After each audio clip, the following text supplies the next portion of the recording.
tassa bhagavato arahato samma sambuddhassa. Namo tassa bhagavato arahato samma sambuddhassa. Namo tassa bhagavato arahato samma sambuddhassa. Buddhang dhammang sanghang namasami.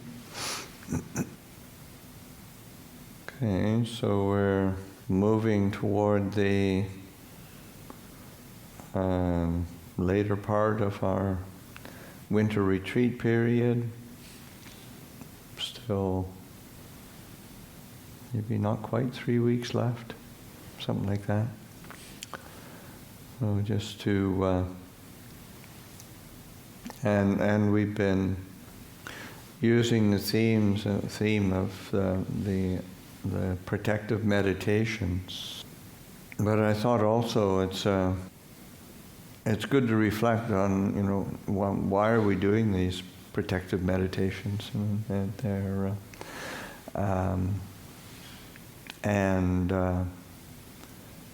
and reflecting, recollecting, and firmly establishing the need for laying everything within the foundation of these Four Noble Truths. The Buddha, if we're even, you know, say as protected as we can make our meditations, and as calm and peaceful or refined as we can make our minds, if we're not bringing our discernment back to these Four Noble Truths, and dukkha, origin of dukkha, cessation of dukkha, path leading to cessation of dukkha, then we'll be missing a great opportunity. And what comes to mind is the Buddha, this the image that the Buddha gives of you know, without building the lower floors of a house, then we can't get to the upper stories. And if one thinks that I'm going to build the upper floors of this house and not bother to build the lower the foundations and the lower bits, and it's just not possible.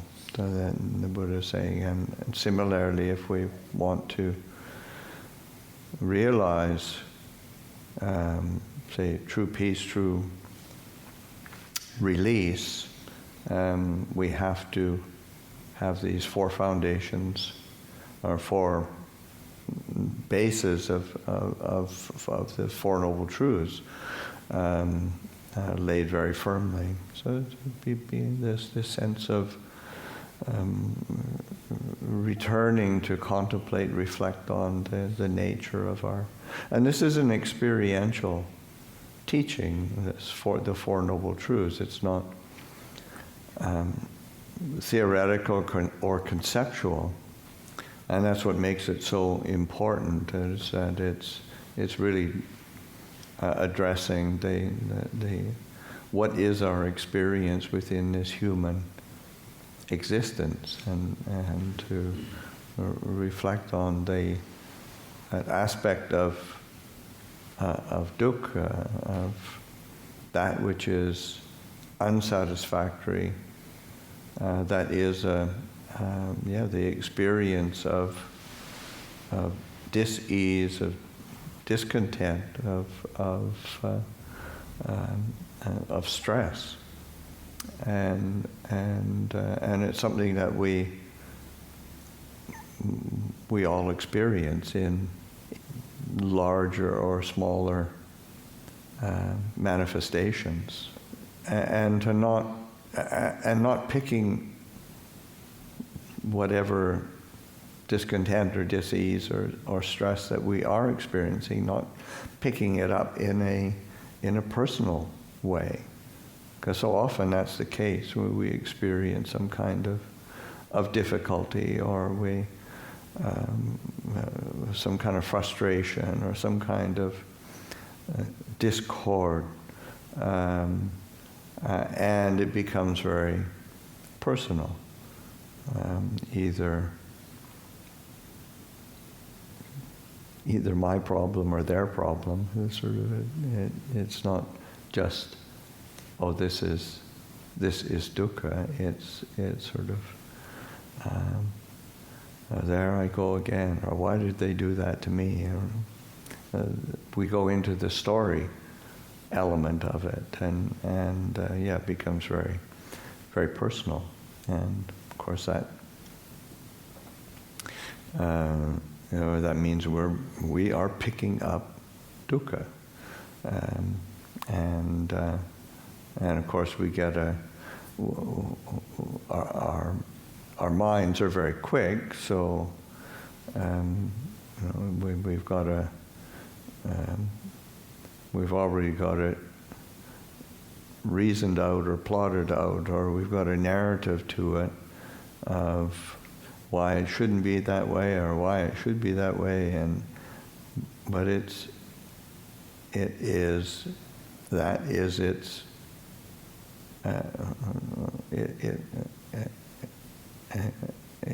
continuity right there. But to be quick enough, be sharp enough to reflect on it as an object of attention, and as this is an experience that has it's of a conditioned nature. It arises, establishes itself for a while, it ceases, and it can be known. It's a Dhamma that can be known. So to be reflecting on the sense of what is dukkha, and of course it's basically everything, or what is certainly the possibility, because it in the same way that say everything can be transformed into dukkha, especially when again we view it through the lens of our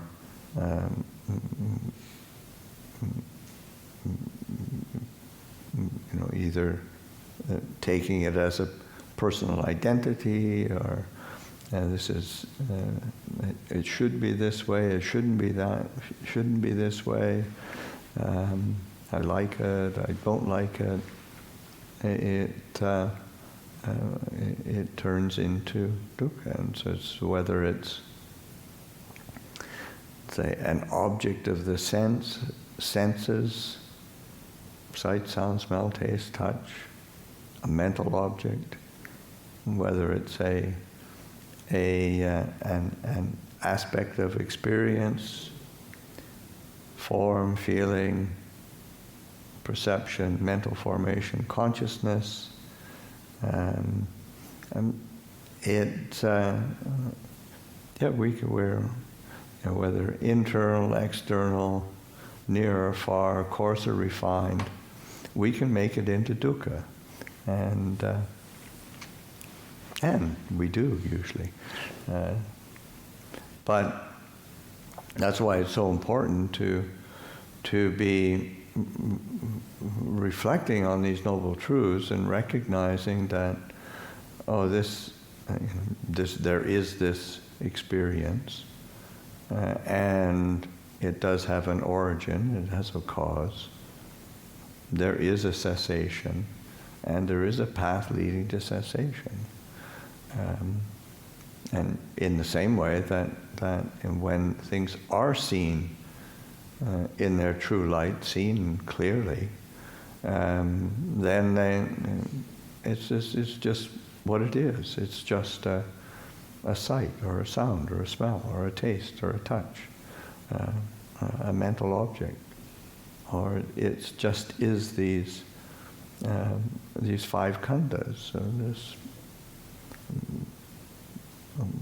the physical form, a feeling, either pleasant, unpleasant, neutral, a perception, a memory, an association, a mental formation, thought, emotion, or consciousness itself, just a conscious awareness. It's just that. and it doesn't have to be any more complicated than that. It arises, it ceases. There's no essence, no substance to it particularly, except as a manifestation of the true nature of things, which is very peaceful. It doesn't have to be dukkha. So but if we don't reflect and investigate and be willing to transform our experience of the world outside us and the world inside us, of how we experience and interpret things, then we get tangled in our misapprehension of the of the world.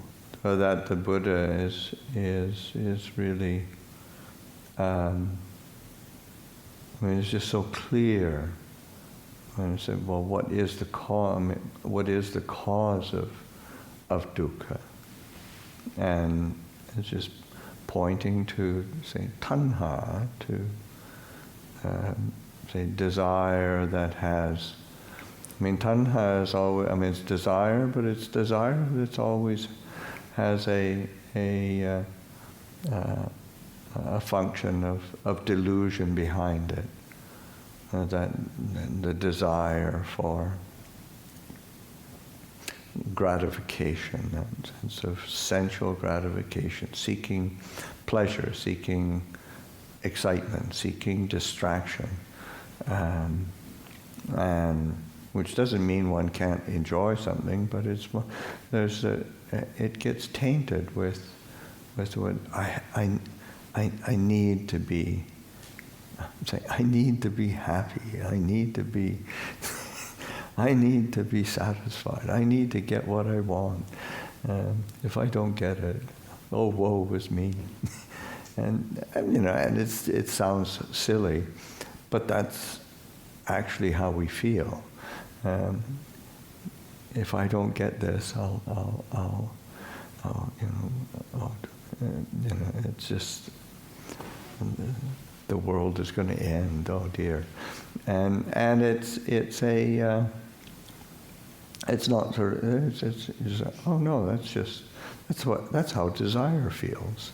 That's what that sense of craving, of thirst. Those are alternate translations of tanha. It's a craving of thirst, and so just that seeking after gratification. And of course, then the Buddha extrapolates further in terms of how does tanha work in terms of an origin of dukkha, and it's that bhava tanha, and vibhava tanha. They're very interesting pairs because they're mirror images of each other. And that's that vibhava and bhava, that becoming and non-becoming, seeking being and non-being, seeking affirmation and negation, that need to establish a sense of self, of me being something, me becoming something, me getting, not so much on the sensory or sensual realm, but on the sense of identity, identification, needing to be something, needing to lift up needing to be seen, needing to be known, needing to be acknowledged. Or it's mere opposite, that negation, pushing, where this is all too much, I can't stand it, I shouldn't be this way, I don't want it anymore. And that movement of mind, and that's where that in terms of meditation and practice, being able to reflect on that, that movement of mind, the craving at first of trying to establish the sense of, because we do that just in terms of like trying to be the, we have 3 months of winter retreat, and we want to meditate, but then we want to be good Buddhist meditators, and so that's that seeking of establishing a sense of me being successful at my meditation, and we torture ourselves with it rather than just being mindful and being peaceful. So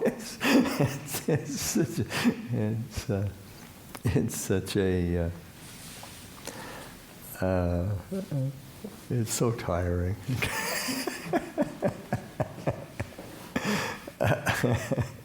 So that sense of, but being able to say, getting again on an experiential level, what does it feel like? What does that, I say, that craving, that thirst feel like? What's the experience like? And it's that seeing that, and again, whether it's craving for being and affirmation, or non-being and negation, it's that same movement. And why do we invest in that movement, that impulse? Why can't we just be still? Why can't we just stay in the space of stillness? And what's so scary about stillness? So it's it's really important to be reflecting it on again on the experiential level, and from the perspective of these Four Noble Truths, dukkha and the ending of dukkha. Or as I mentioned the other day, it was that translation that say Ajahn Buddhadasa uses of a quenching of dukkha, which is really a nice, it's an image, because in opposition to that thirst, that craving, there's a quenching, and there's a settling, there's a stilling. So certainly, and that's what these are meditation in general, and these four protective meditations, employing them for the purpose of quenching, and of course, and balancing. And balancing is a part of quenching. And so that recognition of how these aspects of say how that craving, that tanha works, and being so, this is the cause of dukkha, as opposed to, oh, why did I do that again? Oh, God. And what's wrong with me? It's just, there's nothing wrong, we just don't see clearly. So it's a kind of having that perspective. And then allowing that how do we allow things to move to a cessation or to stilling? It's like one of the really, to me, one of the really beautiful phrases of in the Buddha's teaching that comes up in many, many places, where the Buddha is speaking about, say, like dispassion, cessation, that sense of this is peaceful, this is sublime, the stilling of all formations,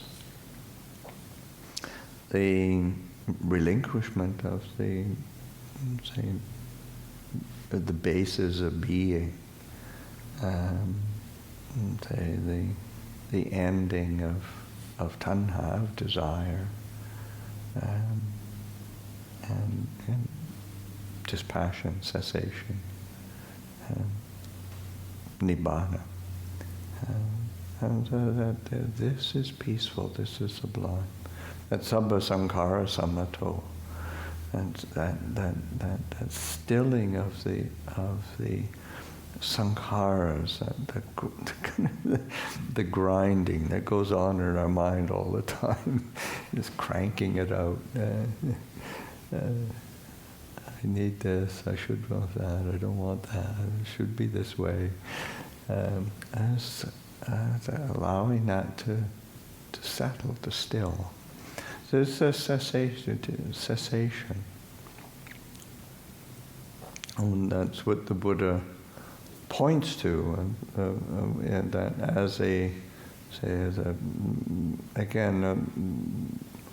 when the Buddha lays out the Four Noble Truths, it's not just Four Noble Truths, but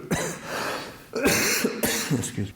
It's the Four Noble Truths and the relationship that we should have with them, or the duty to be performed with it. They're like the first noble truth of dukkha. It's to be seen or to be known, and the second noble truth of desire, of craving, tanha, is to be abandoned. Third noble truth of cessation, say that ending or quenching of dukkha, and dukkha nirodha, is to be realized, or to be made real. How do we make how do we bring that into its proper light so that we realize, we make it very real? There is an ending of dukkha, there is a quenching of dukkha, there is a cessation. And the Buddha, again, the duty to perform is to making it real. And then when the Buddha, in his very first discourse, what are the means by which, what's the tools that we can do that? And in the Pali, it's chako padinisago, mutti, analayo. And it's sort of that, and those are all aspects of, say, relinquishing, giving up, Chako is to give up or give away even. What if we just give it away? We don't need to hoard it. Chaka to give up. And Patinisago is similar. There's that giving up, relinquishing, or giving back. Something else that the Ajahn Buddhadasa used in that Patinisago, say as say relinquishing or giving back. He said it's not. It's like giving it back to nature. Like we have taken. He said we're like thieves who have stolen things, and we need to give them back. And he said, what have we stolen? What have we? I said, body, feeling, perception. There's just mental formations, consciousness. These are aspects of. So they're aspects of nature that we think we can take and make them ours, make them and hang on to them, and they're not. They're aspects of nature. We have to relinquish them, give them back. So giving back to who it belongs, to what it belongs to. And it belongs to just to nature. Then it is Dhamma, function of nature. That relinquishing, giving up. So Chako, Patinisago, Mutti is release. And that tendency to hold on to things all the time and make things into a burden, and because we're just not willing to release them, or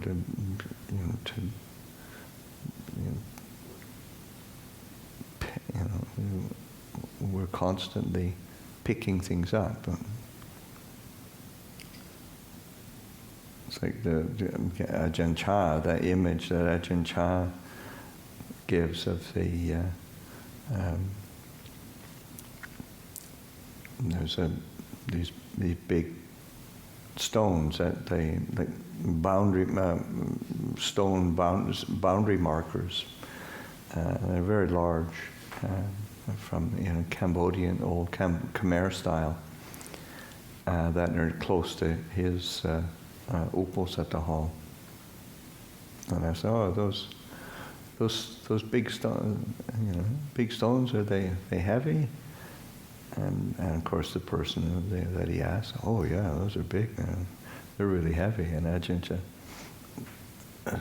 not if you don't pick them up. You try to if you don't pick them up, they're not heavy. And then the same way that is the body, feeling, perception, mental formations, consciousness. Is it heavy? Well, not if you don't pick it up. Sight, sound, smells, taste, touch, mental formation, mental objects. Are they heavy? Are they a burden? Are they complicated? Are they difficult? Are they dukkha? Not if you don't pick them up. And so it's that being willing to release,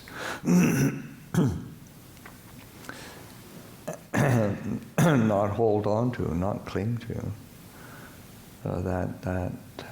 It's just that relationship that we have with this body, this mind, this world outside, this world inside. What are we picking up? How much are we collecting and clinging to?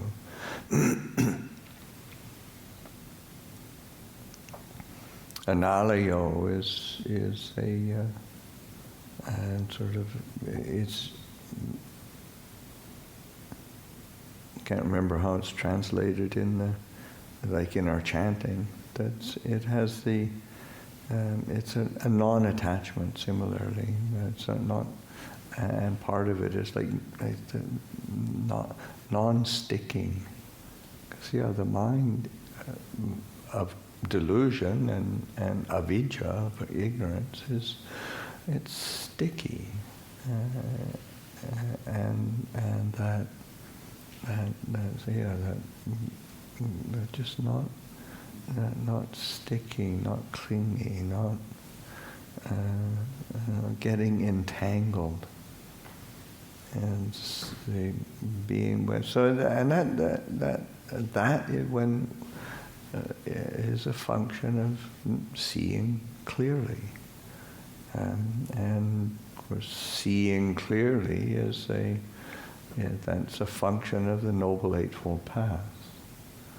That cultivate, and that's say the duty that one has, or the relationship to the fourth noble truth of the path leading to the cessation of dukkha. It is to be developed. It's to be cultivated. So that there's cultivating of the path, but it's for the purpose of seeing clearly, and so that our precepts and the aspects of sila, right speech, right action, right livelihood in the path, are in the service of seeing clearly, and aspects of right effort, right mindfulness, right concentration. It's for seeing clearly. Aspects of wisdom, discernment, right view, right intention is for seeing clearly. So that this path has a purpose, and that there's some places where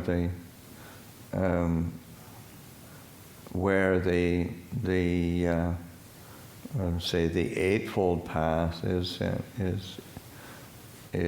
kind of also expanded into, say, 10 aspects. So you have your Eightfold Path of cultivation, but then also including right knowledge and right liberation. And so it's part of that aspect of it, what its function, and what it's in the service of, what it's in the employ of. So that right knowledge, right seeing, right, and right liberation, right release. So getting that perspective of what how's this practice work? What are we doing? Not just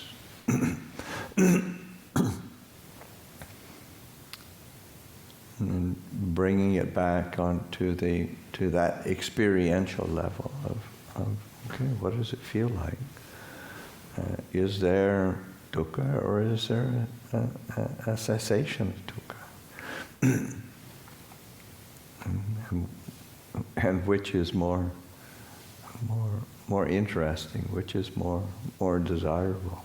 So that these say, as we have this opportunity for practice and for coming into the contact with these teaching on the Four Noble Truths, the teachings of the Lord Buddha, just to recollect how fortunate we are, and really how to use these teachings and the opportunity for practicing the teachings to use it to our best advantage, and not not letting time just slip past.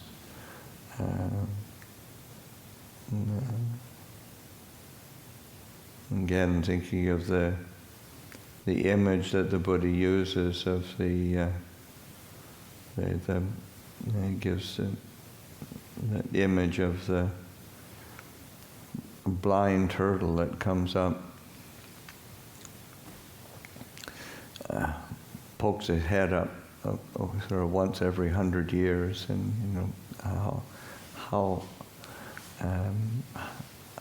what are the chances of it poking its head through a kind of a floating ring out in the ocean? I said, and that's kind of they just taking human birth is not that it's not a given. It's not that often that we get the chance to take human birth. It's not that often that there is a